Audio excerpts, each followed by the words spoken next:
ഒരു പയ്യനെ കണ്ടാൽ ഇഷ്ടപ്പെട്ട, ഏത് പെണ്ണിനെ കണ്ട ഇഷ്ടപ്പെട്ട, ഇന്ത്യക്ക് ഒരു ഫ്ലാറ്റ് എടുക്കുക, വാടക റൂം എടുക്കുക, ഇണചേർന്ന് ലഭിക്കുക, കുറെ കാലം കഴിഞ്ഞിട്ട് മടുത്ത രണ്ടും രണ്ട് പണിക്ക് പോവുക.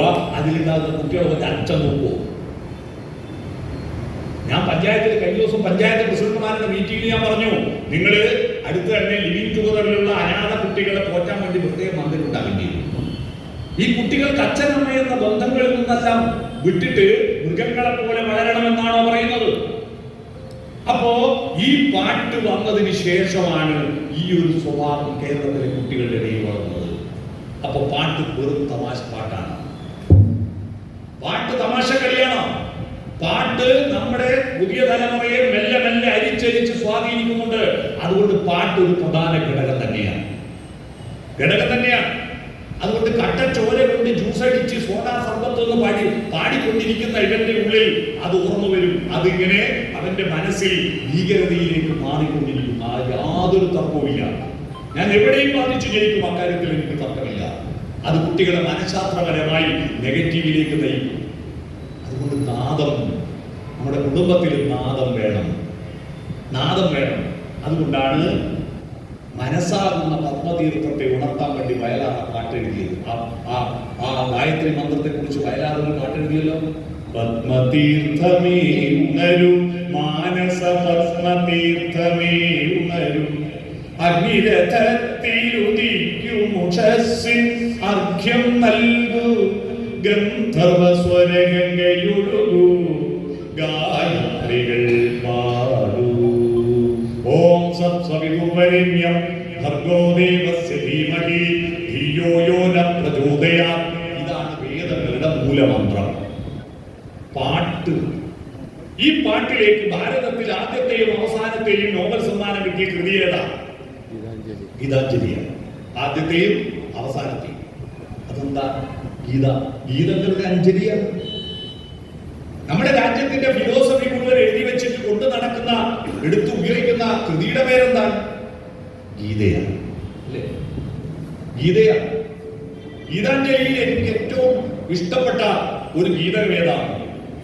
ശബ്ദവും സംഗീതവും തമ്മിലുള്ള ബന്ധത്തെ, ശബ്ദവും സംഗീതത്തെയും ഇത്രയും മനോഹരമായി ഉൾച്ചേർത്തുകൊണ്ട് അവതരിപ്പിച്ച ഒരു വരി ലോകത്ത് ഒരു സാഹിത്യരീതിയിൽ ഞാൻ കണ്ടിട്ടില്ല. ഹേ മഹാപ്രഭോ. ടാഗോറിന്റെ ദൈവം ഏതെങ്കിലും ഒരു മതത്തിന്റെയോ ജാതിയുടെയോ പള്ളിയിലെയോ അരങ്ങനെയോ അമ്പലത്തിലോ കുടിയിരിക്കുന്ന ആളല്ല.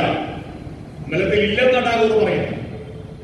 ടാഗോർ ഇത്രയും ധൈര്യത്തോട് ഇന്നാണ് ടാഗോർ ഗീതാഞ്ജലി എഴുതിയിട്ടുണ്ടെങ്കിൽ ഗീത പേരിൽ കത്തിക്കുക. കാരണം അതിൽ പറയുന്നു, ഭജനം പൂജനമാരാധനയും സാധനയും സാധോ നിജ ദേവാലയ മൂലയിൽ എന്തിനിരിക്കുന്നു നീ രുദ്ധ കവാടം. ഭജന, പൂജ, ആരാധന നിർത്തു സന്യാസി. ആ ദേവാലയത്തിന്റെ മൂലയിൽ നീ എന്തിനാണ് വാതിൽ അടച്ചിരിക്കുന്നത്? നിമൃതമിരുട്ടിൽ നിഗൂഢമിരുന്ന് നീ ധ്യാനിക്കും ദൈവതമവിടെ നിലകൊള്ളുവീല. ഇത്രയും ധൈര്യത്തില് അമ്പലത്തിന്റെ അകത്ത് നീ ധ്യാനിക്കുന്ന ദൈവം ഇല്ലെന്ന് പറയാൻ മറ്റൊരാളും ധൈര്യം കാണിച്ചിട്ടില്ല. നീ ധ്യാനിക്കുന്ന ദൈവം അവിടെ ഇല്ല. നിമീലിതലോചനം ഒന്ന് തുറക്കൂ, നന്നായി നോക്കൂ. പൂട്ടിയ കണ്ണ് തുറക്ക്. കണ്ണ് പൂട്ടാൻ പറയുന്ന ഭക്തിയല്ല നമുക്ക് വേണ്ടത്, കണ്ണ് തുറക്കാൻ പറയുന്ന ഭക്തിയാണ്. എന്റെ കുടുംബത്തിൽ പണ്ട് കുറെ സ്ത്രീകൾ, എന്റെ അമ്മയും എന്റെ ഭാര്യയും അമ്മയെല്ലാം കൂടി ഗുരുവായൂർ തൊഴാൻ പോകും. അപ്പൊ എന്റെ മോൻ കൊച്ചു ചെറിയ മോനാണ്, അവനിപ്പം MSc പഠിക്കും. അപ്പൊ അവനെയും കൂട്ടി അവൻ തിരിച്ചു വന്നിട്ട് എന്നോട് പറഞ്ഞൊരു കാര്യമുണ്ട്. എന്റെ അച്ഛ, എനിക്ക് ജന്മത്തിൽ ഇവരെ കൂടുതൽ അമ്പലത്തിൽ പോയി. എന്താ? 4 മണിക്കൂർ ക്യൂ നിന്നിട്ടാണ് നടൻ അമ്പലത്തിൽ. മൊബൈൽ അത് കയറ്റാൻ പറ്റില്ല, അതുകൊണ്ട് ബോറടിച്ച് ചത്തു. എന്നിട്ട് അവിടെ എത്തിയിട്ട് ഒരു തമാശ കേൾക്കണം. എന്താ? അവിടെ എത്തിയിട്ട് അമ്മമ്മയും അച്ഛമ്മയും കണ്ണു കൂട്ടി പ്രാർത്ഥിക്കുക. ഈ കണ്ണു കൂട്ടാനെ പിന്നെ അവിടെ പോയി കൂട്ടണോ? വീട്ടിൽ നിന്ന് കൂട്ടിയാൽ പോരെ, അവിടെ കാണാനല്ലേ പോയേ എന്ന് എന്റെ മോൻ ചോദിച്ചൊരു ചോദ്യം ഉണ്ടായി.